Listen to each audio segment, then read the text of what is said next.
We are back at it again here with another video with Invest for Tomorrow. To all the first time viewers and investors, welcome to the channel. To all the subscribers, welcome back. All I ask for in return this video is smash that like button to let me know you watch this video.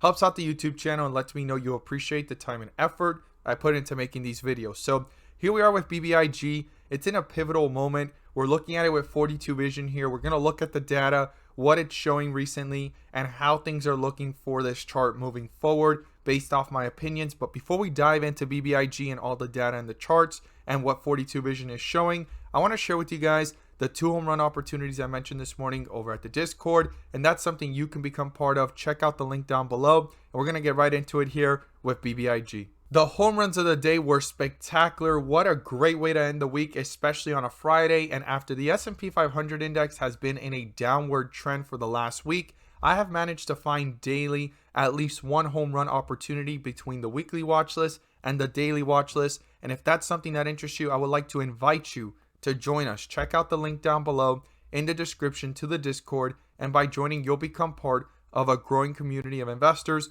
all looking to learn and grow together. So EFTR was a home run I mentioned yesterday. SOS gave us 5 to 10%. And ENDP gave us a home run opportunity. Now we're going to look at that chart in just a moment. But before we do, I want to share with you guys here EFTR. EFTR was a home run yesterday. I was watching it in today's pre-market. And if it wasn't for 42 vision, which are the candlesticks that you see here, it's an indicator you can gain access to as well by joining the 42 vision tier level. But it allows me to see the dips and the rips and the transitions of an upward momentum or downward momentum. So if it wasn't for 42 vision, I wouldn't have made an opportunity out of this early on, because I don't like trading the pre-market, but I made something out of it because of 42 vision. Now these were the 2 opportunities I mentioned this morning that turned out to be spectacular. So SOS gave us nearly a 10% jump in the pre-market, pulled downwards, gave 5 to 8%, hit another bottom here, and took off for a 15% plus opportunity.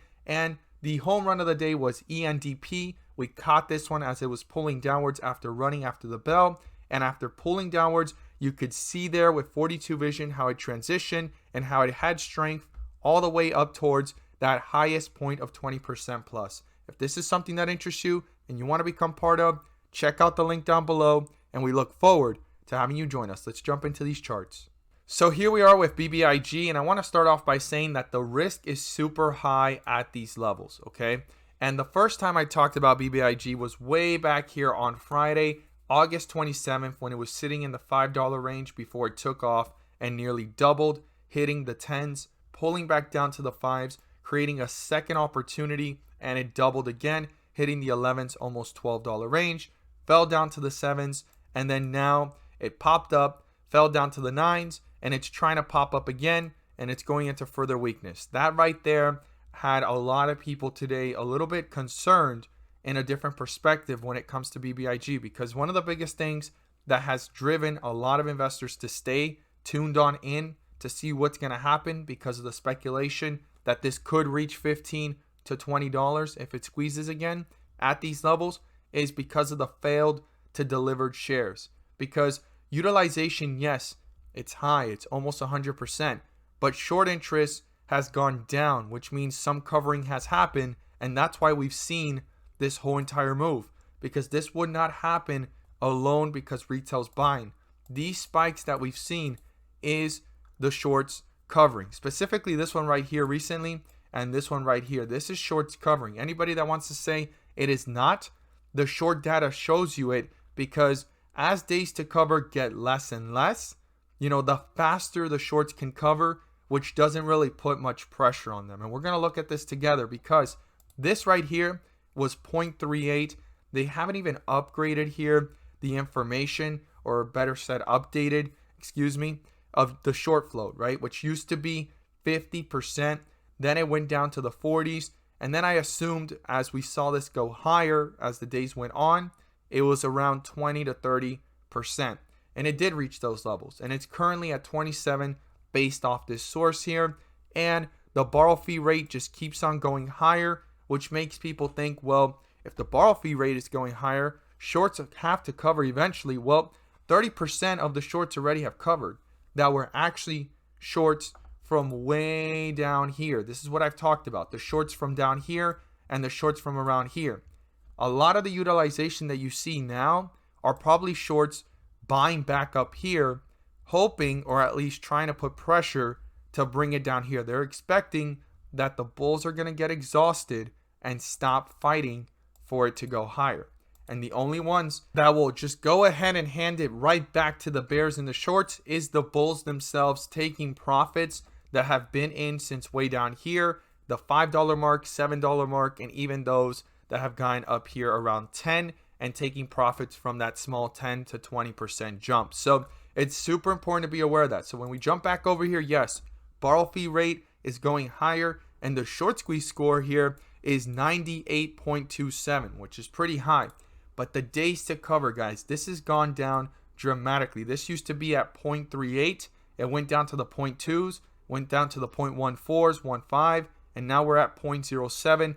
The lower this goes, the easier and more accessible, right, it is for shorts to cover, and it doesn't put as much pressure on them to make this actually squeeze higher. Because when the days to cover are higher, that's how this happens, okay? Jumps from $2 all the way up to $10, and jumps from $5 all the way to $10 again, because the days to cover is higher, and it makes them not have as much access to go ahead and just flip-flop right away. So the lower it goes, the less pressure they feel, honestly. And it seems kind of like counterintuitive, like the days to cover is lower. You would think that in 0.7 means that, you know, they have to cover even faster. No, it just makes it easier to cover. So they can just like flip-flop within their own positions and then just get back into a short position again. Like give it back and then grab it. And this has gone up. Yesterday I shared with the community that it went from 0 to 3,000, and short shares availability now is 80,000. This means that within everything that we're seeing right now happen, there is covering happening. It's just not squeezing to the effect that we saw when it was at $2, $5, and so forth. That's why these moves have happened here from 9 to 11, and the short squeezes, quote unquote, become weaker and weaker over time. This was the best moment, if I'm honest. This one was the second best. This was the third best. Now people are hoping for the fourth best, right? But it has to break through 1250, which is possible. We'll have to see. But the higher this is, the less room there is to even go to the upside. It could go crazy to the upside because buying pressure and excitement, and the only thing that can create that buying pressure and excitement to retail investors or institutional investors is the float, guys. This is showing right here 35 million. The share float, that's the outstanding, but the share float is usually a little bit less than that, and that can create that upward pressure even further if buying volume comes in, like apart from a short squeeze possibility, right? And then also it going higher could force a few of the new shorts or even the older shorts that haven't covered because they're hoping this can just go right back down, are the ones that would possibly go ahead and have to put in that pressure and then push it up even higher, and it may break 1250, go towards 15, maybe 20 as people are speculating. But the likelihood of that is a lot less than it actually just sitting sideways or trying to fight to hit 12, then come back down, probably break a little bit above it, not even reach 15, come right back down, and then go into weakness eventually as the shorts continue to put the pressure and the bulls actually give up, because there's always that point where the bulls end up giving up on their own. It's just they get bored of waiting, they want things to move quick, or they saw what happened before and they're hoping it's going to happen at these levels, and it's just not the same. So super important to be aware that short shares availability has gone from 0 to 80,000 from yesterday to today. So some of the shorts are covering, and on top of that, as utilization continues to stay the same and days to cover is going lower and lower, that means that utilization is being covered and then retracted and re-bought out, or at least re-borrowed, even though the fee rate is tremendously high. I don't know why they would do that, but they're still doing it. And their goal is to eventually see this go from either $11, $15, $20, wherever it goes to at these highs that it may reach, and then just go right back down towards $2 or $5. And they're going to maximize on their positions and their thoughts. But I mean, one of the biggest things that I'm seeing here so far is the bulls are holding this up pretty strong. And as long as they stay above this low here of the day, 1067,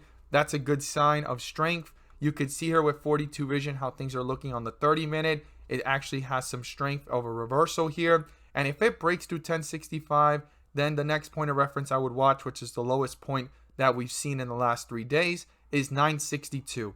That's going to be a pivotal number because that could mean further weakness. And then you would have to watch between 962 and all the way down at 778, 780 range to just round that up. So on the 30 minute, it's showing strength. On the 1 day, things just continue to go in that upside momentum, and it hasn't really transitioned. The only time it transitioned was from 11 to 8 to all the way down to 6, and it reversed back upwards. Hasn't transitioned, just continuing with that strength. And when you go ahead and zoom in a little bit more, right to the 15 minute, you can see that there was weakness in the day, and there's a reversal forming here. And if this can continue that pattern, this might push back up towards 11, maybe 1170, but the true goal is to break through 1250, and eventually more shorts will actually have to cover, and it could push this up even higher. As always, thank you guys so much for watching.